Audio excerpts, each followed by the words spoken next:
Before we get into this, I just wanted to say that this channel exists because of parents like you. And if you're finding these conversations helpful, subscribing really does make a difference. It helps us keep going and bringing voices into the community. So thank you for being here because it really does mean a lot. Enjoy the video. Welcome to John, a home educating parent in the UK. Would you just like to tell us how long have you been home educating? How many children do you have and what are their ages? Okay, well, I'm fairly new to the home educating process, really. Um, we have two children. We have one son who's age 15 in year 10 currently, um, really thriving at school, so no problem there. But we're home educating my 13-year-old daughter who would be in year 8 currently, and that's been in progress since the start of the new year. So end of January, give or take.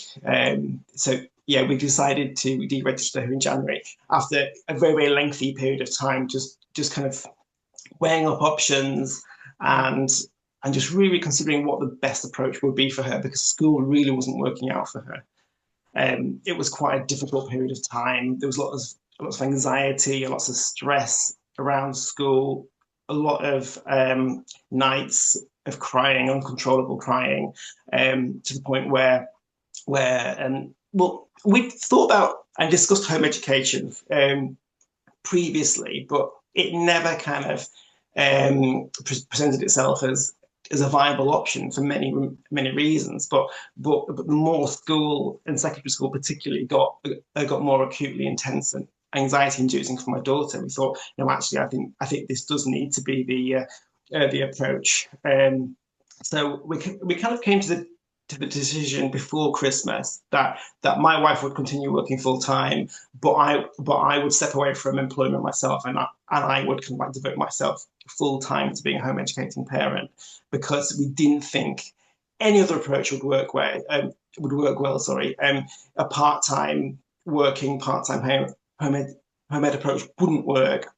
It would really need to be full time. So we took that on. I finished my own job in education end of January, and then it was straight into it. But I say straight into it, very gentle approach, very kind of like starting slow, unschooling, and me de-working as well.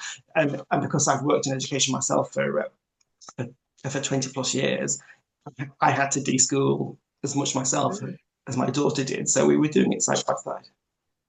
Yeah, that's really interesting that you were needing to de-school as well. What did that Yeah. sort of look like for you as a family, that unschooling process? Well, there was a bit of overlap, particularly because I work with very vulnerable students in a post-16 educational setting. So I wanted to give a longer period of notice than I needed to. I wanted to essentially give my work almost double my notice period, so they could kind of like find somebody to kind of replace me essentially. So basically, to begin with, my daughter wasn't in school. I was still at work, so we had a bit of a situation where the family were just stepping in and working together. She'd stay with grandparents, and my wife on her days off work would take her out places here and there, and there'd be some nice learning going on. But the emphasis on fun really and exploration, I guess. And when I finished work, our first main project was quite a large scale DIY and redecorating project because we wanted to get the home learning space right for her. And it's where I'm sitting now. This is our dining room. So it was it was a fairly big dining room, but we made the decision to kind of like split the room in half essentially. The dining room would shrink down, and we'd use half the room to turn it into a nice learning space. So new furniture, whiteboard on the wall, which my daughter, who I'll refer to as B, uses a lot. We do a lot of. She stands at the board working more than I would stand at the board talking, so it's a nice way of working. So that took quite a few weeks to get this space established because it was really important to her that she got her space right.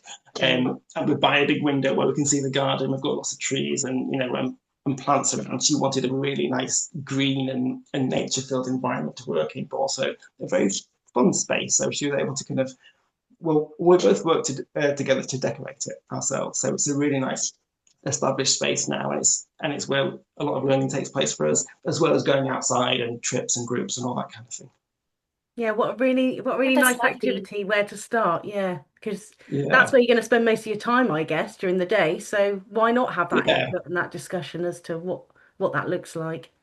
absolutely. Because everything is pretty much led by her. The daily schedule, like we come together at the start of every month and work out what that calendar month is going to look like, and that will change month by month depending on how she feels certain subjects are going. If there's an emphasis on one on one topic or subject over another that she'd like to focus on, they kind of like establish that, discuss it, write it up, and we still say, look, this is flexible. You know, it is led by you, and it's my job really to facilitate the kind of learning that she wants to learn, but also just have a real kind of like patient, slow mindset to how we all do it, because nothing needs to be rushed, because Mm. school was very kind of overwhelming, at too fast a pace for her. So we just slow it right down, where she's in charge, basically. Mm. A lot of parents come from that background where they haven't had that teaching experience. So do you think that that has actually helped you or hindered you, or maybe a bit of both? Oh, I think and definitely a bit of both. I mean, I came into this knowing that my previous experience, particularly the past 6 or 7 years, where I've worked with students with complex needs, with EHCPs, in a specialist post-16 provision, like I knew that I'd be coming into this with a little bit of background experience, but I also knew that on day one I'd be de-skilled. I would have to start building my skills up again, because I'm very much focused one-to-one on her. So I've got to juggle the role of kind of teacher persona as well as dad as well, and because I think if you work in education, whatever new job you start, essentially you're de-skilled right at the start of Mm. whatever new job you're starting, and you've got to build up again. So I didn't kind of come into it thinking. Um, I didn't rest on my laurels. Essentially, I came into this thinking, right, okay, this is not going to be easy. It's not going to be simple. It's going to be complex. It's going to be a learning process for me as well as her. And let's just kind of take this all together and just see how it gets on. And she tells me very, very vocally when things are working, when things are not quite working. So there have been times where maybe I've kind of lapsed into too much of a teacherish Yeah. role, and it's been like, no, no, stop. Let's rethink how we're doing this. It's about finding that balance. But how do Yes. you find her anxiety has been? Has it gotten better? Oh gosh, absolutely. So obviously B's anxiety was the whole catalyst for deschooling. That is something that in terms of learning and education, and it being there on a daily basis, that has been taken away now. We've got a really, really happy, confident girl now who's really kind of getting more independent, very, very self-sufficient, enthusiastic about learning. So there's no anxiety. I mean, of course, there'll still be bits here and there. Every time we do something new, or try and start a new social group or new home ed group, there's always an element of anxiety, but that's normal, isn't it? But that whole kind of anxiety really, and stress related to school, that's all gone now. And she's really, really flourishing. Essentially, she's becoming more independent. She's getting better at kind of doing things independently out in the community in town that she wouldn't do before. Um, Paying with money at the shops, going to speak to somebody at the library to order new library books, that kind of thing. It's just kind of, her confidence has been built back up again slowly but surely, and it's a real joy to see. And in tandem with that, her joy and love of reading has absolutely skyrocketed, whilst being at home as well. Like our local library cannot keep up enough with all the books that she wants to order, and we can't keep up enough with researching new book series for her to read. It's absolutely through the roof. But that's such a joy to see. It's just Mm. brilliant. And do you think that's because she's the one leading that and choosing what she wants to read rather than following a curriculum? led book that you're Yeah. being Oh made gosh. to read essentially. Yeah, absolutely. And she's following her own interests. Like, for example, she's really interested in horses. So horses are trying horses. You were trying to link horses into whatever she's learning about, so the books are very very much horse centered. If there's a recommended series of horse related stories or books, and then she's straight into them, and that will really carry her interests. And all her learning is supplemented by a weekly home ed group at a local equestrian centre where they do a series of courses changing lives through horses. So she's getting involved with that side of things and is able to kind of build up her skills in stable management as well as riding. With a chance of doing some qualifications as well eventually. And every Thursday we spend the afternoon at a local farm where, as well as having experience of things like getting involved with the lambing that took place in April, she kind of works with the owner to kind of care for a neglected Shetland pony that's been in the field by itself for quite a long time. So she's helping to kind of learn about pony care, but also break this pony in and just kind of get him into good habits again. So it's we've got a lot of nice things that supplement the learning, Yeah, yeah. horse related. Yeah, and like you said, that mix of that life skills, that real life, what's happening in the real world, and learning how to access the library and all those types of things. It's important. Yeah, it is. And just going back to those early signs then, because you mentioned your other child, the school was okay, and that was an all right journey for them. But what would you Yes. say the early signs were for B? Yeah. It's tricky. I mean, she's never particularly liked school. I think basically she got through primary school okay. She didn't like it, and she never really really enjoyed school that much. But she kind of like managed to get through. She coasted through a little bit. Um, the We knew that the transition to secondary school was going to be difficult, so we were quite kind of apprehensive about that. And year seven kind of like started well enough, but I think we knew that there were certain issues like that she needed to work on, and she was slightly below ability in certain things. Primary school kind of. We talked to the primary school. There was no kind of referral or kind of need on their part to refer her. So my wife and I, when she started year seven, we referred her to a dyslexia specialist for an assessment, and despite the fact that she's got traits of dyslexia, she wasn't diagnosed with dyslexia, and she does have dyscalculia because she's always struggled with maths and numbers. For example, we're still working on trying to help her to tell the time, which is a skill that she hasn't got yet. Um, and just kind of issues in working memory just meant she was just needing more time than other students to just kind of get things and to learn. So I think that it's been kind of like cumulative through primary, and into secondary. It was really starting to become apparent, and with the onset of year eight, just things just unravelled quite quickly. So just to answer the question in terms of Yeah, yeah, that thank you. I think history. that's really interesting. And actually, we hear from a lot of parents that whole transition, primary's a totally different environment, isn't it? And you say about there wasn't any need to refer. I do wonder now whether times are different with regards to primary schools and whether they sort of notice things maybe a bit more than what they used to. But it's a very different environment, and then that whole transition into that next phase, it just it goes from a very lovely, supportive and I'm not saying that the next step isn't supportive, but there's suddenly that expectation goes up a lot, doesn't it? T time, you're restricted, you're on a timetable, your homework becomes a lot more, everything becomes a lot more overwhelming, and it's quite a big jump from primary into that next phase.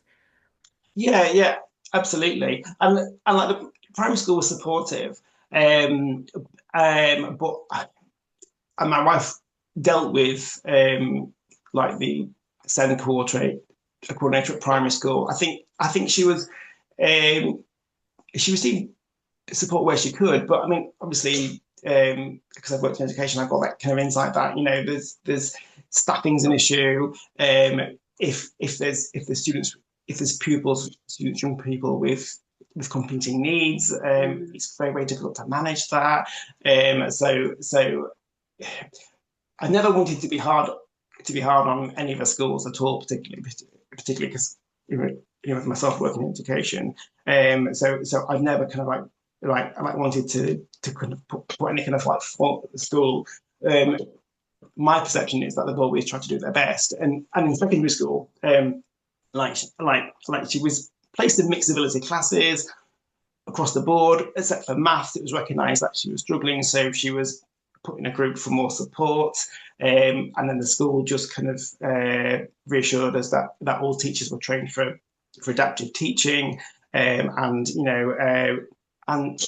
generally they thought she was doing okay, but I think she was masking how she was feeling more than to the point where they didn't quite pick up on how acutely the anxiety was for her. What's the biggest myth? I know that your journey has been quite short so far, but are there any myths that your experience so far in home ed has completely destroyed? Not particularly. Although there is an interesting aspect I want to talk about related to that. I think we have any myths. One was potentially that I would be all by myself, doing it by myself, and of course that myth gets blown away as soon as you go online and you start looking at all the local home ed resources groups and Facebook pages that are out there. So after a very basic level of research that you're not alone out there. You're well supported if you need it. Support is there, and there are so many things to access. I think, particularly starting for not very long, I was quite surprised when a local community-based organisation, basically in our area, the YMCA group, who work a lot with young people, it was so well timed. Within days, weeks of us deregistering and starting home ed, they announced that they perceived a need to start a local home ed group for teens, 11 to 16, and I thought this is perfect. And I was so excited when it started. And it did start in due course, and there seems to be a lot of positive response to it, and I just assumed that a new provision for local home ed teens would just bring loads of home ed teens to it and be well attended. Now, unfortunately, after about 5 sessions, they've had to kind of say, it's not really viable to continue with, because essentially my daughter was the only kind of regular attendee. Often it would just be her. So I think that had a bit of a kind of that was a bit of a reality check for me, because I assumed it was so popular and it would bring all the local teams out to it. I thought, okay, well, I need to not assume that, that maybe that was my own myth that I had in my own head, that, that if provision is provided, everybody would come.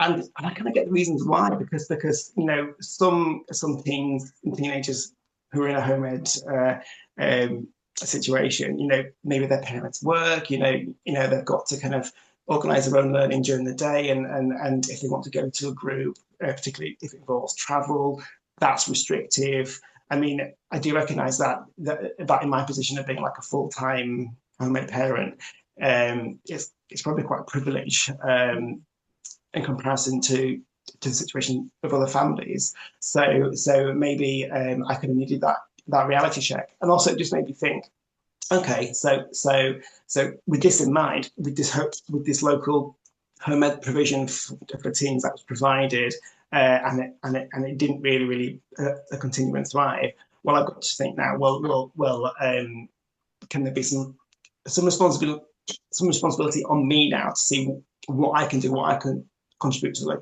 local home ed community? What can I try and arrange and put out there for local homemade teens, because I've got a daughter who's so confident now and sociable. She loves playing and making friends. So I've got to get more proactive and seeing what's out there in the local wider nearby areas for homemade teens, or even try and get something started myself, to just keep on looking and keep on drumming up enthusiasm. Yeah, yeah, that sounds good. That sounds like a job. Yeah, yeah. Yeah, well, no, it feels like a mission, and a kind of mission. I'm Yeah, thinking, well, yeah, I like it'd be good to take that on. yeah. But you're right, though. I guess everybody's journey is so different. And as you say, sometimes people have to fit things around their day, or they may have teens that actually don't want to socialize. I mean, Absolutely. it's good that your daughter does want to socialize. How do you, are there any other things that you do with regards to socialization? Because I think again, that's one of the biggest myths that we certainly hear from people is that if children don't go to school, it means that they're not socializing, they're not developing those social skills. And actually, that's really untrue because there's a lot of things that Yeah. they access in. Well, yes, you do have. Obviously, it's still early days, but we attend what we can, and the various groups that we've been to. She has made friends. She's got a really, really good homemade friend who we kind of like connected with through a local Facebook group. So they meet fairly regularly. They're a family who travel a lot, and they do homemade in a different way to us. But very regularly they'll be nearby and will socialise. Well, but so I, I guess we're still actively looking all the time for those social uh, opportunities. But as well, going back to the YMCA, that's such a great resource because they offer kind of evening youth club and so youth clubs and groups for teens anyway that my daughter's happy to access. And lo and behold, she kind of went there, and she's mixing with young people who are in kind of mainstream school and loving it. But she actually came across another girl who actually lived nearby who was homeschooled herself, but and we didn't realise. So there's, I guess what I'm trying to say, we are trying to make use of as much of the local provision as we can do. We're trying to kind of get her to join drama groups. She comes across kind of like young people the same age of the horse riding that she does. So there is a lot of socialising there. It's just encouraging more of that and looking for more of that, really. And I guess, yeah, we've had various comments, about her level of socialisation, but I think we're quite satisfied at the minute that she's getting enough. We're Mm. always looking for more.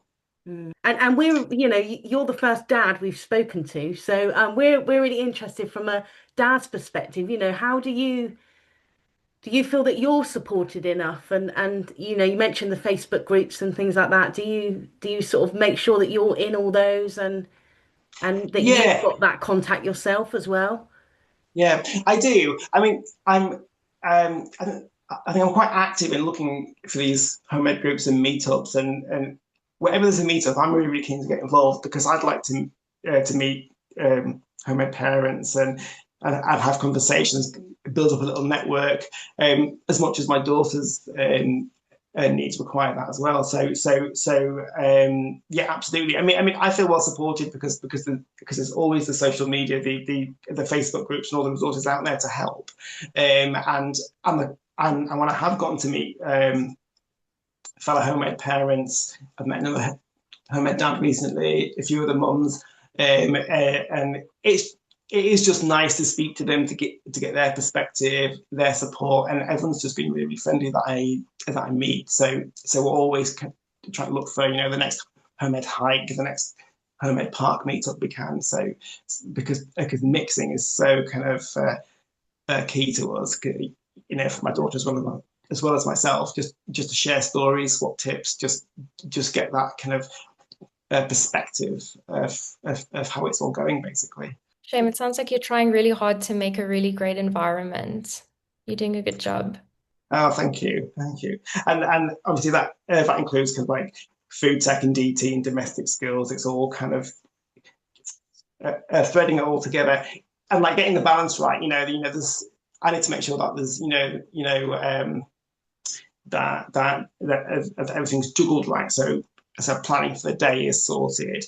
Going on Facebook, connecting and networking. There's time devoted to that, and at the minute, often there can be some weeks have been solely about going out and about and like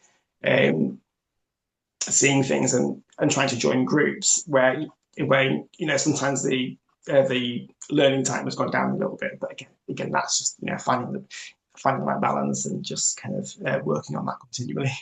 Yeah, yeah. And that incidental learning, Yes, of there's course. something so magic about that within any learning anyway, but particularly within an SEN environment that you've come from. You've got to capture those little nuggets when you can really and think, oh yeah, that was progress. That was really great learning.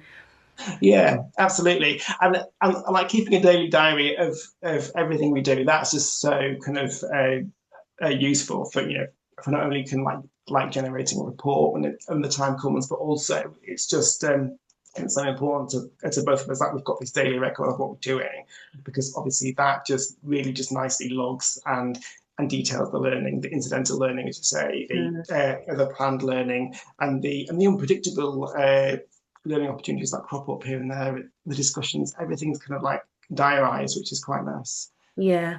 And sorry, that was going to be my last sort of question was around the local authority. And what's been your experience and your communication with them so far? In Um, January, isn't it? You started your journey. yeah, end of January. Yeah, I mean, my experience has been positive. Yes, I mean it's fairly seamless. I mean, there was one little issue where there's school kind of did not let the local authority know that we deregistered, and when I spoke to someone on the phone, they kind of like pushed it onto me saying it was my job. And I didn't really push back too much. I just said, okay, well, fine. I contacted the local authority to kind of say that my daughter was deregistered and would be home learning from now on. And they said, oh, okay, that's fine. But yeah, that was the school's job to kind of inform us. So quite what happened there, I don't know. I didn't really want to kind of like fight it or push back. But the actual communication and the contact with the local authority has been fine. I think they were very satisfied with what I've put in place, with what we've put in place, and how things are going. I think it was satisfied. It was also satisfactory. Sorry. And what advice would you give to parents that are just starting out? Just make it fun and take it slow. Don't feel any pressure on yourself. Obviously, kind of do the research, know what you're working to, but at all times, I think just be very, very child-led. If it's the right approach, make it fun, and make it fun for yourself as well as a parent. I think that's the best advice that I could offer. Yeah, as well as keep the daily diary because I think that's vital because yeah, it's so helpful. As you say, I think that's a useful tool for yourselves as well. It's not just about informing the local authority, the learning. It's looking back yourselves, isn't it, at the learning and why not share those great experiences that have happened and those learning opportunities that have happened? Why not have that there to share that when needed? I think it's brilliant. Yeah, and just to kind of like lastly, just kind of emphasize just how fun we make it. Obviously, we've got elements of our home ed which are a little bit like school, the whiteboard. And one little art task we both had was just to kind of say to ourselves, well, let's make ourselves home ed lanyards because as a student and staff, we all have lanyards, usually in school. So she made her own little home ed student lanyard. Horsey girl right here, and I kind of like made a little bit of a lanyard for myself, smelly teacher, just to kind of say, just to poke fun at myself really, and just to say, okay, yes, we're learning, but it's really guided by you. You're in charge, and Smelly teachers seem to be appropriate. Yes, I'm going to be helping you learning, but don't take me too seriously, and we'll have fun along the way. I think Yeah, that's a it great really way to seems look you at it, do. because Yeah. education, it doesn't have to be so dull and boring, you can keep a bit of a sense of humor with it. Absolutely. Yes, sense of humour is important. Yeah. Thank Great. you Well, so thank you much, so John. much. Oh, thank you very much. If you made it this far, you're a favorite. Drop a heart below. John was our first home educating dad on the podcast, and it was so refreshing to hear from a male perspective. We want to ask all the home educating dads out there, do you feel that you are underrepresented in this online space or not? Please leave your comments below. We would love to hear from you. Thanks so much, and we will see you in the next one.